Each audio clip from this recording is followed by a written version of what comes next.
সকলকে স্বাগতম জানাই আমার YouTube channel Facebook page education hub বিটিতে। আজকের এই ভিডিওটিতে সরকারি চাকরিজীবী তথা পে স্কেল প্রত্যাশীদের জন্য অনেক গুরুত্বপূর্ণ বিষয় রয়েছে। আমরা সচিব কমিটির সভার পর অনেক বিষয় সম্পর্কে আমরা ক্লিয়ার হয়ে গিয়েছি। অনেক বিষয় আপনাদের জানানো বাকি রয়েছে, সেটি জানাবো এই ভিডিওটিতে। এই ভিডিওটি দেখলে আপনি 3টা গুরুত্বপূর্ণ কোশ্চেনের অ্যান্সার পাবেন। সেগুলো থাকছে আপনার মোবাইল বা কম্পিউটার স্ক্রিনে। প্রথমে আপনি জানবেন নবম পে স্কেলের বেতন 1:7.5 অনুপাতে কি চূড়ান্ত হয়েছে। তারপরে থাকবে সর্বনিম্ন গ্রেডে সর্বসাকুল্যে বেতন কি 41,908 টাকা হচ্ছে।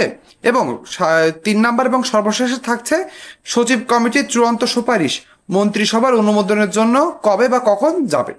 এই 3টা গুরুত্বপূর্ণ কোশ্চেনের অ্যান্সার পেয়ে যাবেন এই ভিডিওটি না টেনে দেখলে। এই জন্য বলবো টানবেন না, শেষ পর্যন্ত দেখুন, আপনার সকল মনের কনফিউশন দূর হয়ে যাবে এই ভিডিওর মাধ্যমে।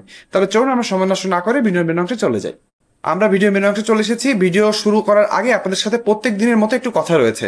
আপনাদের কিন্তু প্রত্যেক দিন আমি নিয়ম করে ভিডিওতে বলে থাকি যে পে স্কেল গ্যাজেট প্রকাশে এখনো কিছুদিন সময় রয়েছে। সেটি 1 মাস 2 মাস কিনা কিন্তু 3 মাস পর্যন্ত যেতে পারে, কিন্তু পে স্কেল গ্যাজেট প্রকাশ হবে।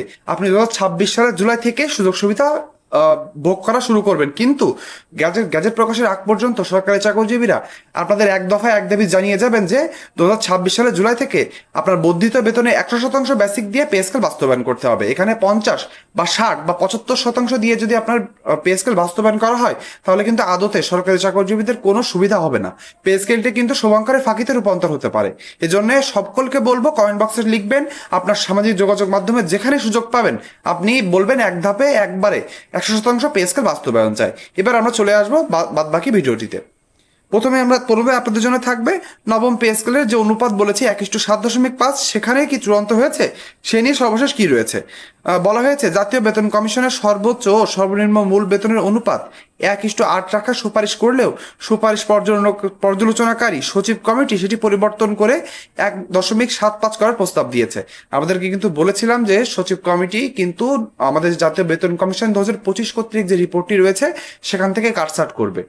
তেমনই হয়েছে, সচিব কমিটি এখানে কাটছাট করে কিন্তু তাদের যে সুপারিশ হচ্ছে, অর্থাৎ তারা যে চূড়ান্ত সুপারিশটি সরকারের কাছে জমা দিবে, সেখানে কিন্তু বেতনের অনুপাত একটু কমিয়ে আনা হয়েছে।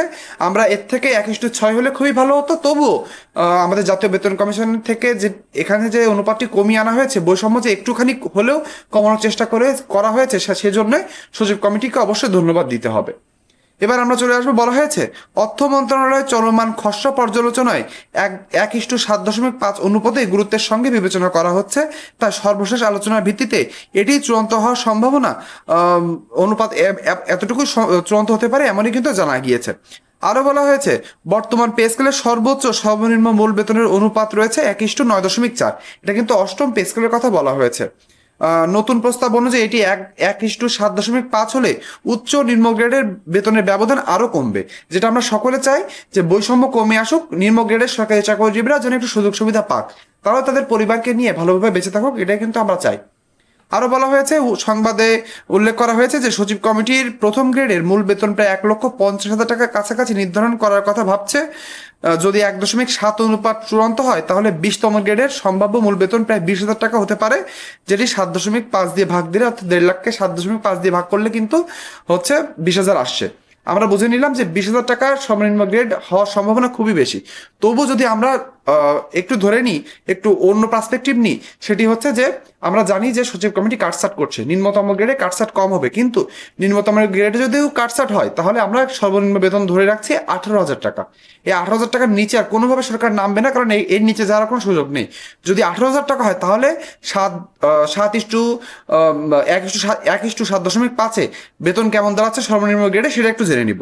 বলা হয়েছে যে তবে যদি সর্বনিম্ন গ্রেডে মূল বেতন 18,000 টাকা নির্ধারণ করা হয়, তাহলে 1:7.5 অনুপাত বজায় রাখতে প্রথম গ্রেডের মূল বেতন প্রায় 1,35,000 টাকা হবে, এবং 20তম গ্রেডে একজন সরকারি চাকরিজীবীর প্রারম্ভিক বেসিক হবে 18,000 টাকা। আশা করি আপনাদেরকে দুইটা যে অনুপাত রয়েছে সেই অনুপাত সম্পর্কে একটু ধারণা দিতে পেরেছি।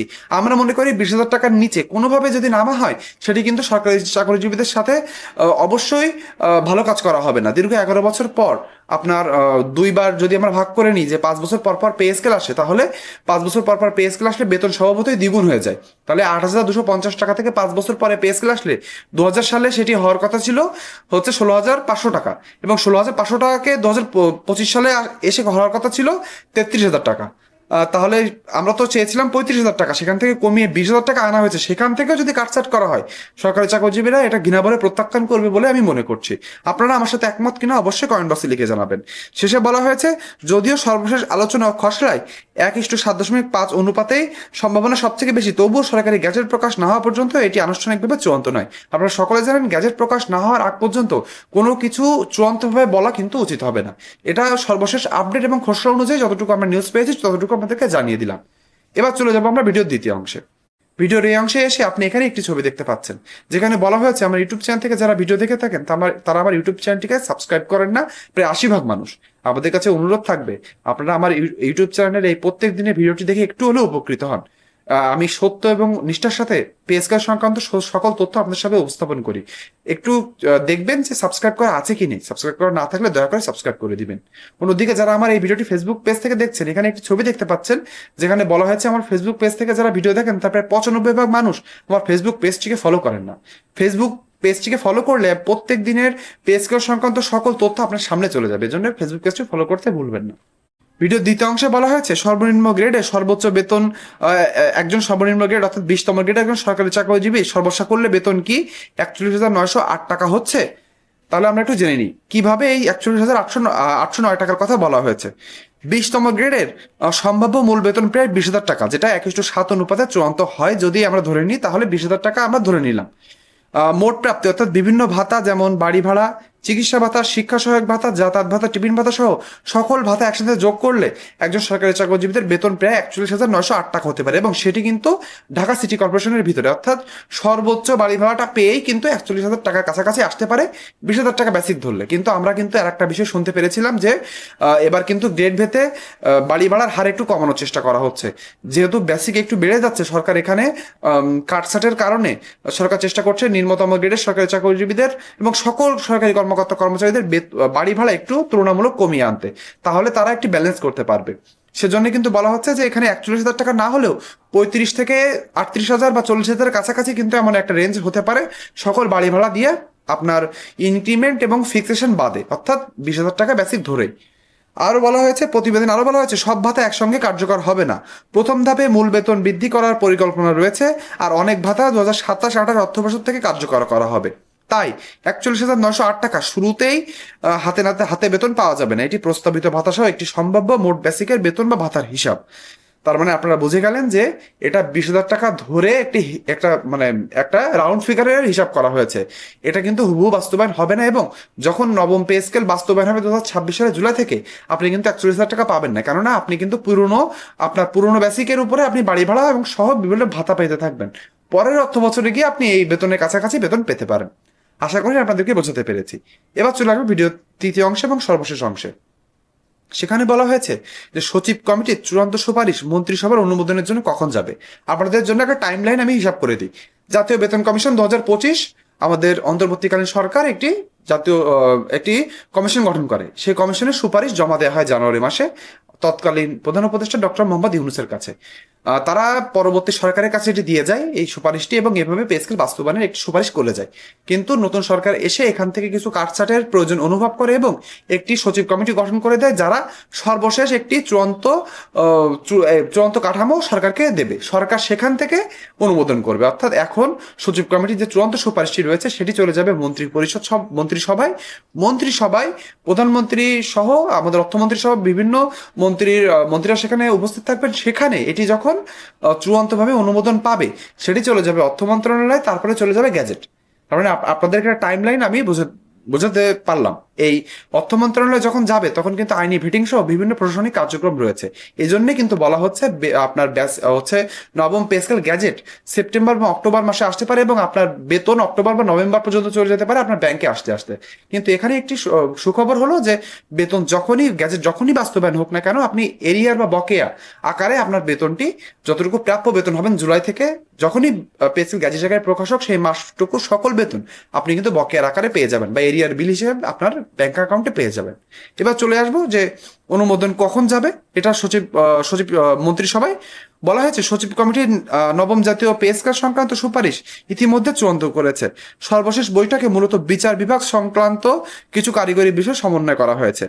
বর্তমানে প্রস্তাবটি অর্থমন্ত্রীর সম্মতির সবুজ সংকেতের অপেক্ষায় রয়েছেন। অর্থমন্ত্রীর অনুমোদন পেলে এটি মন্ত্রিসভার অনুমোদনের জন্য আনুষ্ঠানিকভাবে পাঠানো হবে, অর্থাৎ অর্থমন্ত্রী যখনই গ্রিন সিগন্যালটা দিয়ে দিবে তখনই কিন্তু এই সচিব কমিটি তাদের যে চূড়ান্তকৃত রিপোর্টটি রয়েছে সেটি হস্তান্তর করবে এবং সেটি চলে যাবে মন্ত্রিসভায়। বলা হচ্ছে মন্ত্রিপরিষদ সচিবের সভাপতিত্বে অনুষ্ঠিত সর্বশেষ বৈঠকে আগামী 2 সপ্তাহের মধ্যে সুপারিশটি মন্ত্রিসভায় উপস্থাপনের জন্য অর্থ বিভাগকে নির্দেশ দেওয়া হয়েছে। যদি আসন্ন মন্ত্রিসভার বৈঠকে প্রস্তাবটি উপস্থাপন করা সম্ভব না হয়, তাহলে পরবর্তী সপ্তাহের মন্ত্রিসভার বৈঠকের অবশ্যই উপস্থাপন করার নির্দেশনা দেওয়া হয়েছে, অর্থাৎ প্রত্যেক সপ্তাহে যে মন্ত্রিসভা হয় সেখানে এটি উপস্থাপন করা হবে। যদি এই সপ্তাহে কোনোভাবে সম্ভব না হয় তাহলে পরের সপ্তাহে অবশ্যই এটি সবাই উপস্থাপন করা হবে। এবং অর্থাৎ সর্বশেষ তথ্য অনুযায়ী আগামী 2 সপ্তাহের মধ্যে সচিব কমিটির চূড়ান্ত সুপারিশ মন্ত্রিসভার অনুমোদনের জন্য যাওয়ার সম্ভাবনা সবচেয়ে বেশি। তবে অর্থমন্ত্রীর চূড়ান্ত সম্মতি ও প্রশাসনিক প্রক্রিয়া সম্পন্ন হওয়ার পরই এটি আনুষ্ঠানিকভাবে মন্ত্রিসভায় উপস্থাপন করা হবে। তার মানে আপনারা পে স্কেল সংক্রান্ত সর্বশেষ আপডেটটি জেনে গেলেন। ভিডিওটি শেষ করার আগে আপনাদের কাছে কিছু কথা রয়েছে। আপনাদের যে এক দাবি এটা থেকে সরে আসলে হবে না। পে স্কেল একবারে 100% বাস্তবায়ন চাই এবং সেটি 2026 সালের জুলাই থেকে। এটি কিন্তু বারবার বলতে হবে, আমিও যেমন বলবো আপনিও তেমন বলবেন। আশা করি আপনারা বুঝতে পেরেছেন। পে স্কেল সংক্রান্ত প্রত্যেক দিনের এমন তথ্য, সঠিক এবং সত্য নিউজটি পেতে হলে আমার ইউটিউব চ্যানেলটি সাবস্ক্রাইব এবং আমার ফেসবুক পেজটি ফলো করতে ভুলবেন না। আজকে ভিডিওটি এ পর্যন্তই। সকলে ভালো থাকবেন। ধন্যবাদ।